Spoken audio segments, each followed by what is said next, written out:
দাবি না পূরণ হওয়া পর্যন্ত কিন্তু তারা এই কর্মসূচিটি অব্যাহত রাখবেন।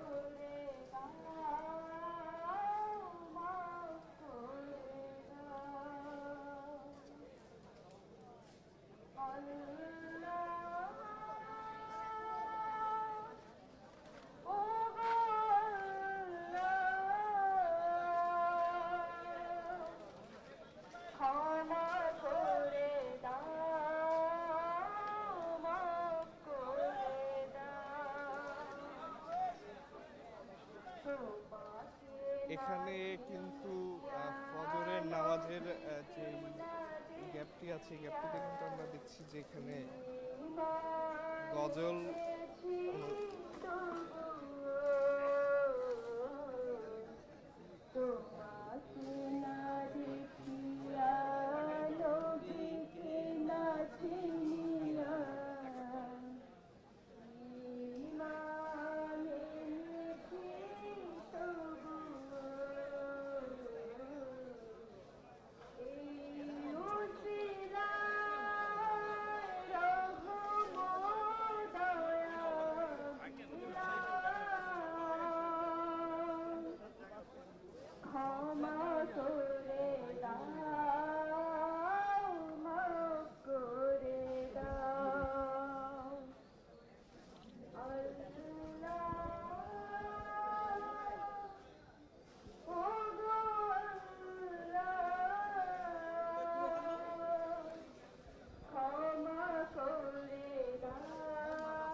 বিপ্লবী ছাত্র জনতার একটাই চাওয়া, একটাই দোয়া, যেন আমরা এখান থেকে আওয়ামী লীগ নিষিদ্ধের খুশি নিয়ে বাড়ি ফিরতে পারি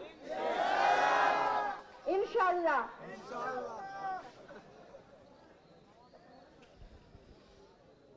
এখন ঘড়ির কাঁটাতে কিন্তু 4:38, অর্থাৎ যেই কর্মসূচিটি প্রধান উপদেষ্টার বাসভবন যমুনার সামনে অবস্থান কর্মসূচির যে কর্মসূচিটি সেটির কিন্তু মোটামুটি 7 ঘন্টা অতিবাহিত হয়েছে।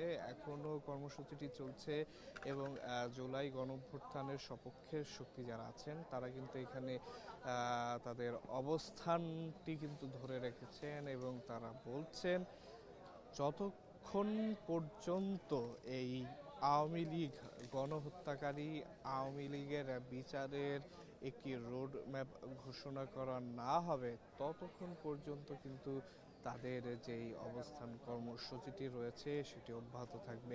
এখন কিছুটা নীরবতা দেখা যাচ্ছে এখানে, যদিও ফজরের নামাজের একটি বিরতি চলছে, কিন্তু তাও কিন্তু এই যারা কর্মসূচিতে পালন করছেন তাদের অবস্থান কিন্তু তারা ধরে রেখেছেন।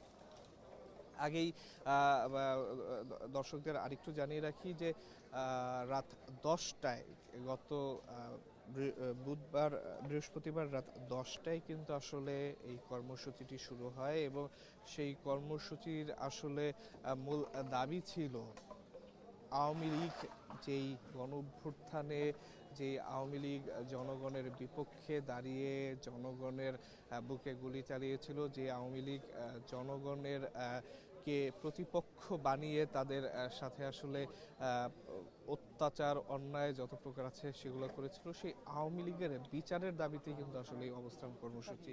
এছাড়া আরেকটি দাবি হলো যে আওয়ামী লীগকে সন্ত্রাসী দল হিসেবে ঘোষণা করে যে তাদের নিষিদ্ধের দাবিটি কিন্তু আসলে এখান থেকে করা হচ্ছে। এখান থেকে বারবার বলা হচ্ছে যে আসলে বারবার বিভিন্ন আশ্বাসে কিন্তু দেখা গেছে তারা বিভিন্ন আশ্বাস পেয়েছেন, কিন্তু সেই আশ্বাসের পরেও কিন্তু এখনো আওয়ামী লীগ নিষিদ্ধের যেই ব্যাপারটি আছে সেটি কিন্তু আর কার্যকর হয়নি। অর্থাৎ তারা বিভিন্ন ধরনের আশ্বাসে এতদিন থাকলেও জুলাই গণঅভ্যুত্থানের এতদিন পরেও কিন্তু আসলে সেই আকাঙ্ক্ষা সেই চাহিদাটা পূরণ হয়নি। তারা বলছেন যে জুলাই গণঅভ্যুত্থানের যে আকাঙ্ক্ষা সেই আকাঙ্ক্ষা পূরণ